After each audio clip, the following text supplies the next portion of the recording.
Hi, everyone, and welcome to today's Alta Live. I am so excited for today's conversation on the California accent or the variations thereof.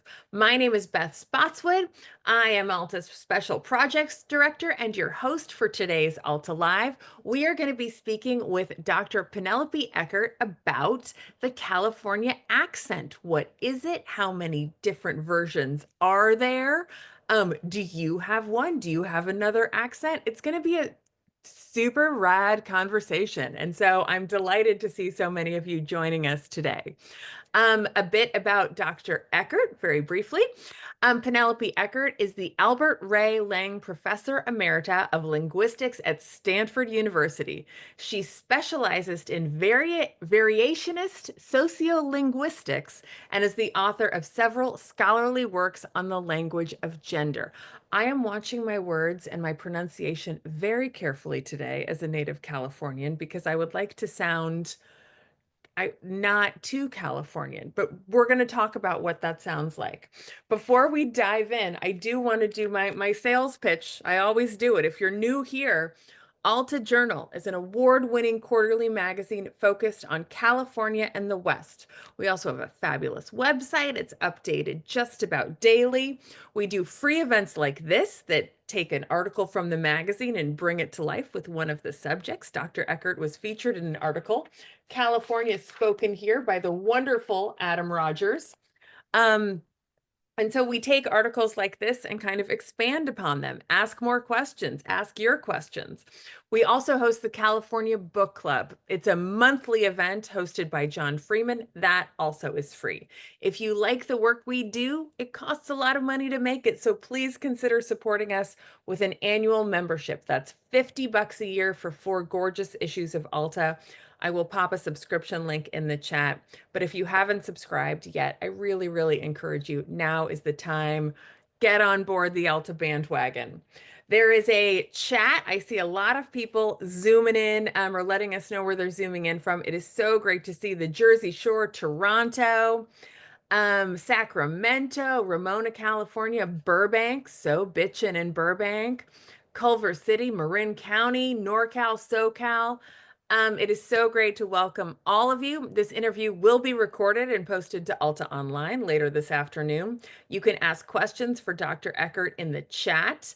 There's also a Q&A button. I will be monitoring those. We've also been getting questions via email.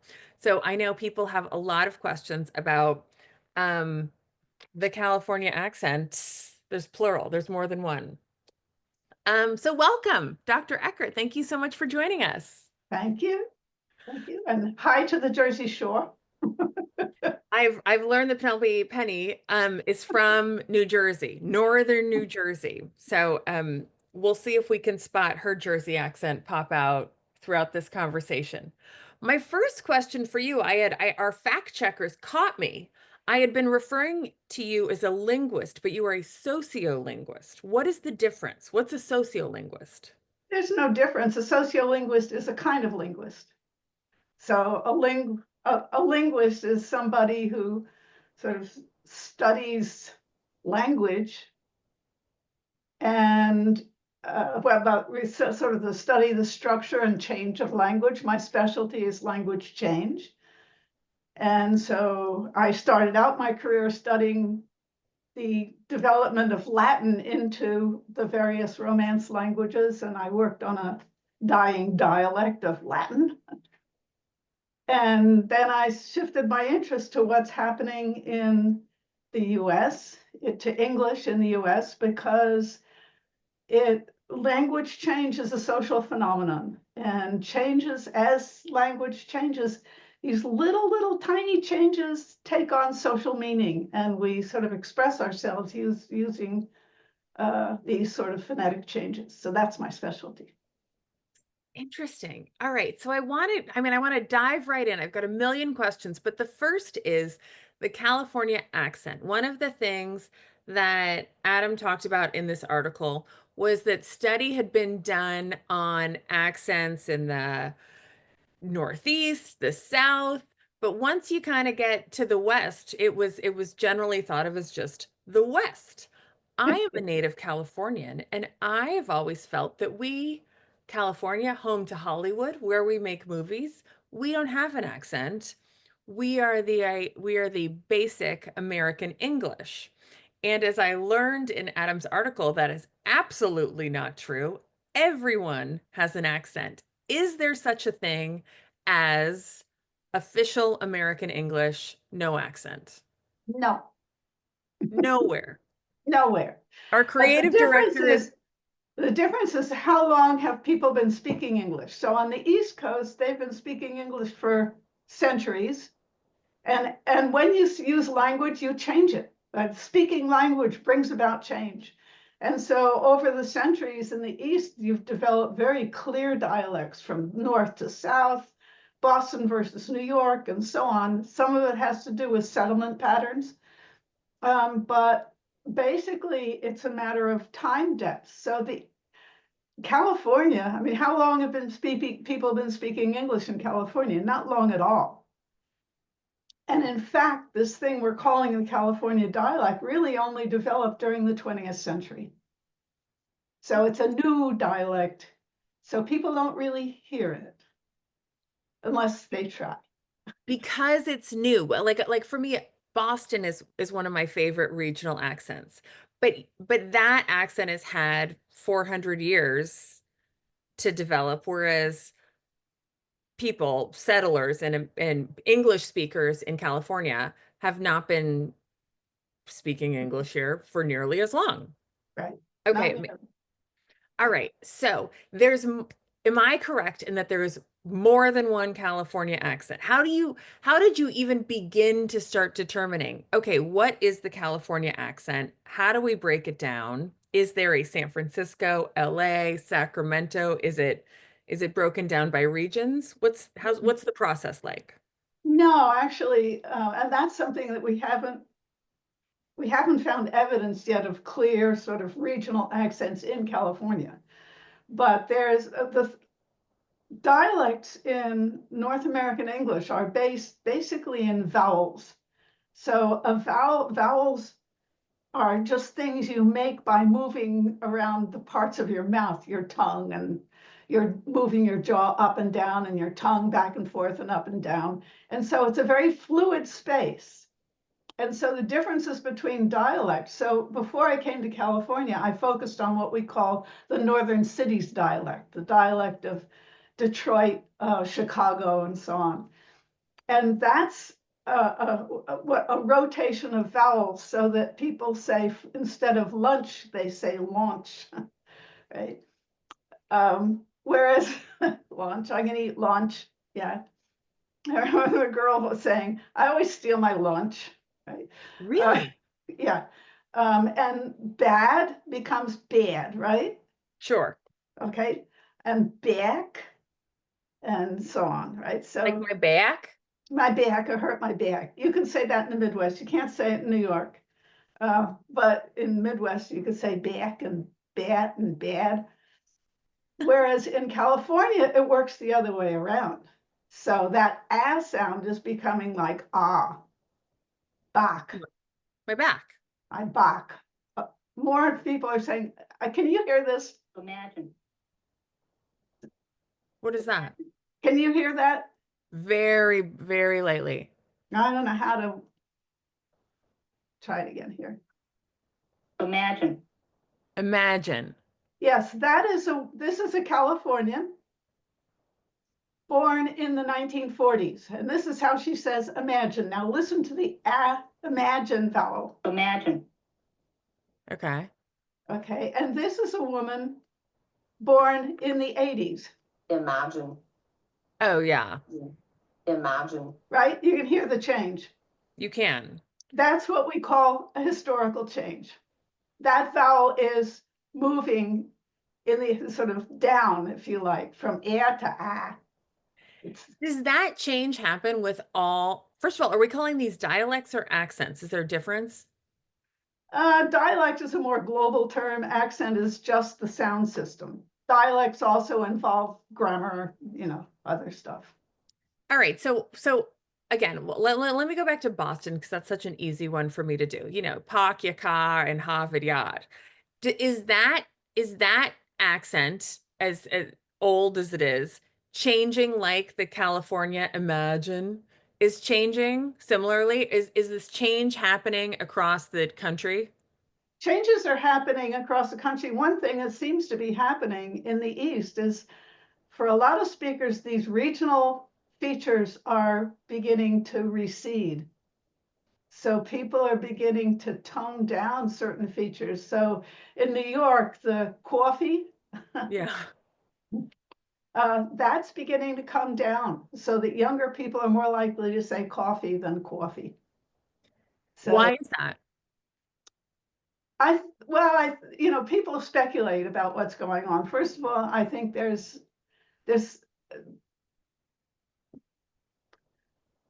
particularly in the East, the dialects are somewhat stigmatized. So the founder of sociolinguistics, William Labov, who did a study of New York City dialect, once said that New York is a sink of negative prestige. Right? and people are becoming sensitive to this for a variety of reasons. I think there's been a lot of migration, a lot of regional migration in the East. And so gradually some of these differences are being played down among younger speakers. California, because it is so new, is also a state of transplants. A lot of people move here. How is that people moving from, for example, I mentioned earlier, our creative director is from Nebraska, and he was like, well, Nebraska, we always say in Nebraska, we have the most standard American English. And he's since moved to California. How does the transplant, California transplant, impact the way the rest of us speak here in California?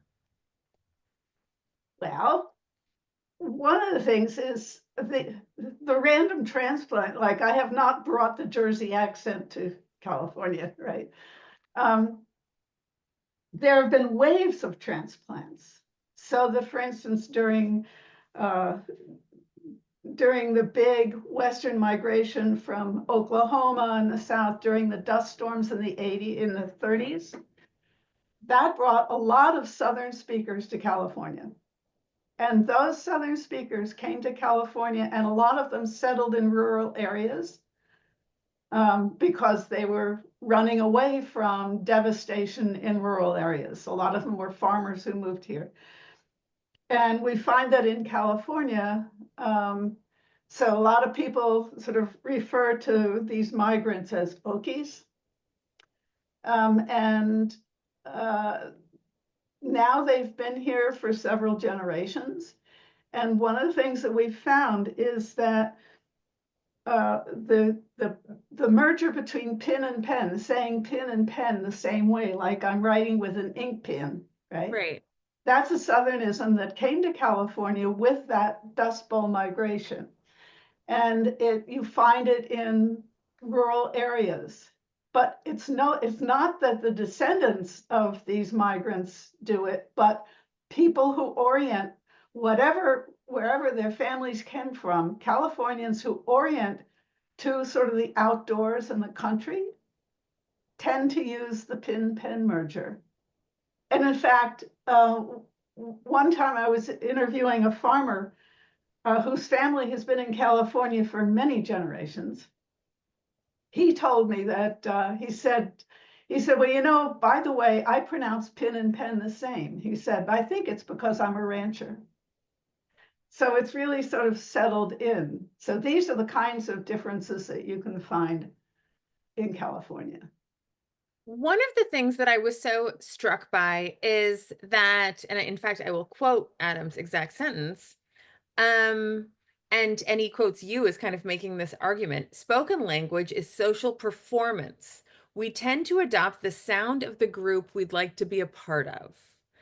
How does that manifest in California? For example, the rancher, he wants to be considered a member of the agricultural community, so he does the pin pen thing.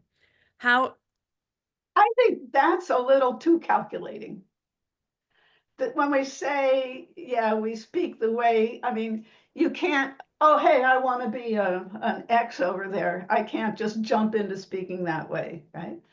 You speak with the people that you're around a lot, that you affiliate with, Mm-hmm. but you don't make great leaps and bounds. And so I mean, one of the things is that kids don't learn their parents' dialects. Kids grow up speaking the way their friendship groups speak. And sometimes I may look and see something that I think is cool. When I was in high school, I mean, if you grow up in New Jersey, you're always aware of dialect. You know you've got a dialect and you love it or hate it. And I remember that we would bring new ways of saying things to school and we'd sort of mess with it. So there's some room for consciousness, but most of it is done fairly unconsciously. The study that you did with, I think it was approximately 800 Californians from all over the state, you were specifically looking to study, and you spent hours with your subjects to kind of get them comfortable and speaking in their natural accent. You were specifically looking for older, non-urban, white men. No, No. All right. that's what dialectologists traditionally do. Oh, okay. No, not at all. In fact, every community we went to, we looked to see who were the established ethnic groups, Okay. and we tried to make sure that we got a good sample of every, in other words, an ethnic group that's been in a place for a couple of generations, so that they would have set down a dialect. And so we interviewed anybody who was over 18. We tried very hard to get a complete sample of genders and also age and ethnicity. So yeah, the old white guys thing is the old traditional way of doing dialectology. Got it. We were focusing, our main thing was we were interested in rural dialects. That is not that they look at California, they think LA, Valley Girls, Yeah. San Francisco, whatever. Well, let them do that. We wanted to know how people speak in the more smaller towns, smaller cities, and rural areas of California. So we very carefully picked communities like that. In learning about those dialects, what does that teach us? What does that tell you? Once you've analyzed this information, what's the big picture So thesis? linguists in general are interested in how language changes, right? Because language changes, just think that in the matter of really just a little over 1,000 years, Latin turned into all of the Romance dialects, French, Spanish, Romanian, Portuguese, and so on. That's a lot of change. And we've discovered that we can actually see these changes in progress when we look at social differences among speakers living right now. So we can see the change in an older person versus a younger person. Mhm. And so we record people and we do very careful acoustic measurements of their speech. And then we can actually correlate that with social factors. First of all, age, but also gender, ethnicity, and orientations. Do you think of yourself as a country person or as a town person? All kinds of things. Gender, sexuality, anything that is sort of a salient feature of your sort of social being. And uh, our project, which we call Voices of California, was primarily interested really in how we use language to make social meaning, how we construct a persona using language, right? And focusing once again on phonology, on phonetics, on the sounds, rather than, I mean, there's really interesting stuff to be said about people's syntax, morphology, their, vocabulary and so on, but we've been focusing mostly on sound. I mean, and folks, I see a ton of questions. We're going to get to them, but I get first dibs. All right. California has, and I know that it's throughout the world, but we're focused on California. California has a number of first generation Americans. I am married to one of them, and he says things that I'm just like, what? All the time. Because we are a newer state and we're a state, a very diverse state, a ton of immigrants in our state, how does that affect our language? You know, my in-laws have very heavy Spanish accents. My husband has zero accent at all, and that was driven home at home. Sound like an American, sound like an American. But he definitely says that I've never heard of before. How does our California's population of immigrants and first generation Americans impact the way California accents permeate throughout the state? I would say not a whole lot, because kids don't learn their accents from their parents. Kids develop the accents of the people that they play with when they're young. And then as they get older, they become more and more like their sort of peer groups, get into high school. And of course, most of my work has been done in high schools, in elementary schools. Is that where it happens? Is that where the social vibes are so strong? We want to fit in so badly that high school is really where we develop our way of speaking? Well, it's not just a matter of wanting to fit in. That always makes me uncomfortable, because people love to think of teenagers as subject to peer pressure, but it's more creative than that, right? You get into, as people develop as social beings, they you move from being somebody's child to being part of a cohort. And as kids move into high school, they develop a social order, something that has the structure of the school institution has an important impact on it, which is a little unfortunate, but then there's schools. But it is really developing selves within a larger cohort. Am I a stoner? Am I a jock or a burnout? All of these kinds of things. And these things have a powerful impact on language. So when you're a little kid, you're playing with the other kid, talking like the other kids you play with. And then eventually, as you start constructing an older self, your dialect continues to develop. That makes sense. I have a 6-year-old who has older siblings, and he is trying to fit in with the older siblings Oh, by yeah. using teen language. Yeah. Getting some emails home from his kindergarten teacher about that. Yeah. Where But did I mean, you've mentioned, I think, with your husband, that there's a lot of it is sort of lexical. There are words, ways of saying things. I mean, neither of my parents was from New Jersey, and I developed certain sort of vocabulary items from them that haven't disappeared, right? But not the accent. where does slang fit in with all of this?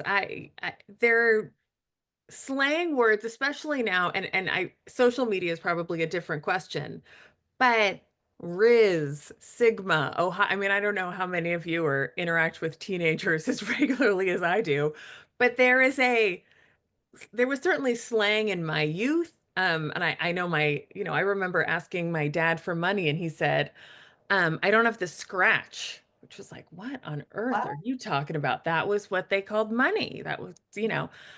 Where does slang fit in terms of our accent or our dialect, if at all? Goes with it. I mean, in both cases, it's a kind of a who am I in this moment thing. But slang is sort of an ideological thing, right? You develop slang words for sort of things, little changes that matter. So we have all kinds of words for social types, right? Nerd, dweeby, Oh, okay, yes. because social types are really important, particularly in high school. And as as society changes, because every generation is very aware of being ahead of the previous generation. I'm more modern than my parents. I'm cooler than my parents, and sort of just lexical innovation. These sort of new terms kind of point to social changes. So a valley girl, that is not a thing of the 50s, right? Or Right. the 60s. I mean, that's where are we now? Who are we as people? What are the innovations? What's going on? And so our slang terms are ways of expressing little kinds of social changes. I want to just kind of circle back on social media, and then I promise everyone I will get to your questions. Because social media is so universal, or certainly, within our TikTok is North American, we are all seeing the same stuff. Is is the is social media changing or lessening regional accents because we are all watching the same thing from our various little pockets of America? I don't think you could ask me that question because I don't do social media, Okay. and uh, my first instinctive response would be no, but I could be wrong. There are now people studying social media. You should catch up with some of them. But I don't have a definitive thing to say about that. Got it. All right, let's get to some audience questions. Um, why this is a question I've always wondered. Great question, Bill. Why do singers from, say, Great Britain, thinking of the Beatles, sound very different accent-wise when speaking versus singing? Yeah, well, it's the genre. Um, it, it, uh, there's been a lot of stuff written about that. But yeah, it's the rock genre, I think, started out as an American genre. And another question is why Southern accents are so important in singing in the US. Oh, interesting. Yeah. All right. I mean, so many of these questions are just like more to ponder, more to think about. We're all Yeah. going to go down these rabbit holes for the rest of the day. Our Wednesday is gone, everyone. All Yeah. right. Suze asks, vowels have been mentioned, but what about consonants? A lot of Californians, perhaps city dwellers, seem to run consonants together, continental instead of continental. Or here in San Francisco, in the Bay Area, we say San Jose for San Jose. I don't know if those are particularly regional. I think it's possible that certain ones are done more. So the way you pronounce a town is something that can become sort of very local and instilled into the dialect. But um, I'm not a Californian, but I say San Jose. Um, I think that some of those characteristics may well be regional, but in general, these what you call running things together is something that just happens in language. How much of our accent or our way of speaking is something that we are doing? Maybe we're not doing it consciously, Right. but subconsciously we are doing it. Whereas when we are, say, drunk or on drugs, or, I have a girlfriend who's from Georgia, and when she has a couple of Chardonnays, suddenly she's from Georgia. Why is that just because our her focus on trying to sound Californian or trying to fit in with her community now is diminished? That's one way of putting it. I mean, certainly our native dialect is something that's very basic, the way we talk. People call that your vernacular, right? Your most fundamental way of speaking. But also, I know that if I get, there are all kinds of ways. So for instance, um, I'm with a friend and he's going to give me a ride in his, he says he got a new car, and we come to his car and it's this real old beater, looks like hell. And I say, nice car, right? Now, what am I doing there? I'm using car to sort of setting myself up as a Jersey person who says snide things about people's car, but it's also a class-based reflection on the state of his car. And it's part of our friendship where we know he has no money. And so, what I'm doing with that vowel is very, and it's not that I'm going back to my old dialect, but it could be something like that, right? So we use these things expressively, and if you're drunk, you're more likely to be expressive. And at the same time, you do sort of tend to, if your guard is down, you tend to lapse back into whatever is your native dialect.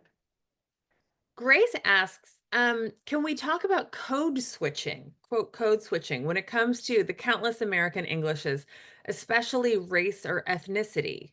Yeah. Yeah, code switching is, there's a kind of a, so, I mean, people in the US who speak, quote, other dialects, right, frequently have to code switch a lot. And this is a matter of ethnicity on the one hand and class on the other hand, too. So